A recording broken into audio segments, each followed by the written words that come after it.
Success. It's one of the most misunderstood words in the human language. People chase it their whole lives, but, few ever stop to ask what it really is. We think success is something we reach, a destination, a trophy, a moment where everything finally makes sense. But in truth, success is not a moment, it's a mindset, a quiet, invisible process written deep within the psychology of the everyday self. The world sees the results, but honestly, the real story happens long before that, in silence, in struggle, in the micro decisions your conscious mind barely notices. You wake up, you hesitate, you tell yourself you'll start tomorrow, and that single thought, tomorrow, is the most powerful psychological trap ever created, because the mind is wired to choose comfort now and effort later. It's called temporal discounting, the bias that makes short-term relief feel more valuable than long-term reward. Every day, that tiny bias decides your fate. The successful mind doesn't eliminate it, it simply notices it. It learns to see the trick for what it is, a lie dressed as logic. And when you catch that lie, you start to win. But here's the part no one really talks about. Success isn't constant. It fluctuates with emotion, with energy, with self-talk. That's because, honestly, the brain is emotional first, logical second. Your limbic system, the emotional brain, fires before your reasoning mind even wakes up. That's why discipline fails when you're tired. Why purpose fades when you're overwhelmed. You're not broken, you're just human. The trick isn't to suppress emotion, it's to design systems that work even when you don't feel like it. That's behavioral psychology, making success automatic. Small habits, that's where real success hides. Invisible, consistent, unglamorous repetition. Brush your teeth, read a page, move your body. Tiny signals that say to your subconscious, I am someone who follows through.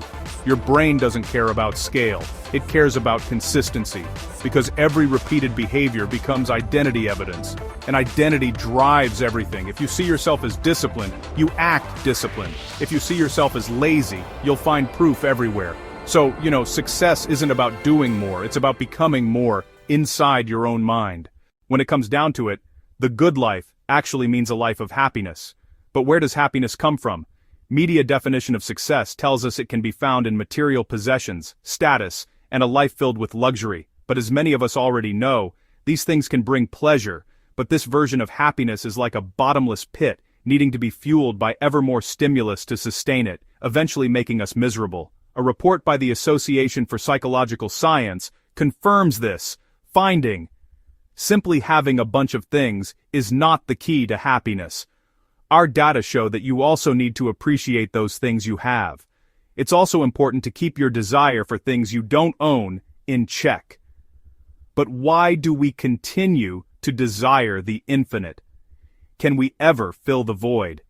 The answer is no. Just like someone self-medicating with drugs or addictive behaviors, there is never enough.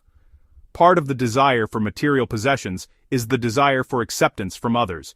When the need for acceptance is unmet, and we do not accept ourselves, we give up our own version of success for society's definition. Chuck Palahniuk says it best in Fight Club. The things you own end up owning you. Even though you may still feel like you're in the driver's seat of your life, you know deep down that you're driving down the wrong road.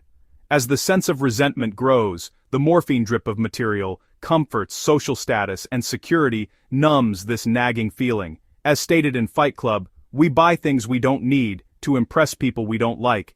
Affluent society masks its hypocrisy with a veneer of politeness and good manners. Symbols of material success become symbols of moral success, disguising the state of moral lack. As William James said, the moral flabbiness born of the exclusive worship of the bitch goddess success. That, with the squalid cash interpretation put on the word success, is our national disease. This false image of success keeps us always looking for more. Bigger, better, smarter, faster, stronger, more attention, more stuff. The more we get, the more we want. Emile Durkheim characterizes this state of moral flabbiness in the following way. Unlimited desires are insatiable by definition, and insatiability is rightly considered a sign of morbidity. Being unlimited, they constantly and infinitely surpass the means at their command. They cannot be quenched. Inextinguishable thirst is constantly renewed torture. Drinking from the seductive cup of material success will only make you thirstier. This classic sociological wisdom is backed by contemporary science. In a 2016 article on income and happiness, the authors find that happiness does increase as income rises, but gains in demand after a household income of $80,000 a year. These gains reach zero at $200,000 a year. Therefore, having a reasonable level of financial security reduces negative emotions, but the pursuit of infinite wealth does not contribute to happiness.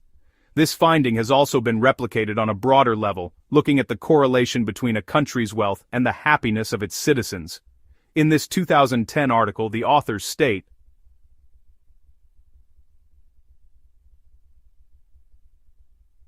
over the long term, usually a period of 10 years or more, happiness does not increase as a country's income rises. Similar to the previous study, happiness does decline in a state of economic contraction, likely due to a sense of financial insecurity. But in the long term, the pursuit of infinite wealth does not increase a country's happiness. Let's now turn to lessons from classic literature. In The Death of Ivan Ilyich, Leo Tolstoy gives a tragic account of a man who wasted his whole life conforming to an empty social norm. On his deathbed, Ivan Ilyich comes to question the whole of his life. Had he been merely going through the prescribed motions?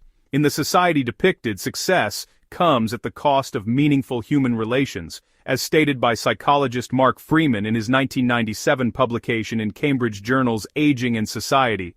Tolstoy's book is about many things: the tyranny of bourgeois niceties, the terrible weak spots of the human heart, the primacy and elision of death. But more than anything, I would offer, it is about the consequences of living without meaning, that is, without a true and abiding connection to one's life. A true and abiding connection to one's life means living beyond the superficial success game. Psychological science also backs this up. In the Harvard Grant study, the researchers studied the same group of men for nearly 80 years, trying to uncover what leads to a happier life, finding close relationships, more than money or fame, are what keep people happy throughout their lives, the study revealed. Those ties protect people from life's discontents, help to delay mental and physical decline, and are better predictors of long and happy lives than social class, IQ, or even genes. But here's the paradox. Most people chase motivation instead of structure. They wait for emotion instead of momentum, and that's why they stay stuck. Because motivation is a spark, structure is the engine. Success isn't what you do when you're inspired, it's what you do when you're bored. When repetition feels dull, when no one's watching, when you question if it's even worth it. That's when the real wiring happens. That's when the mind is tested. That's when success becomes identity, not inspiration. The hidden psychology behind success isn't about achieving more, it's about understanding why you want to. Because if your reasons are shallow, validation, comparison, escape, your drive will fade. But if your reason is growth, to become, to contribute, to create, you'll never run out of motion. That's the psychology of intrinsic motivation. The deepest kind there is. When you do something not for reward, but because the act itself fulfills you. That's not ambition, that's alignment.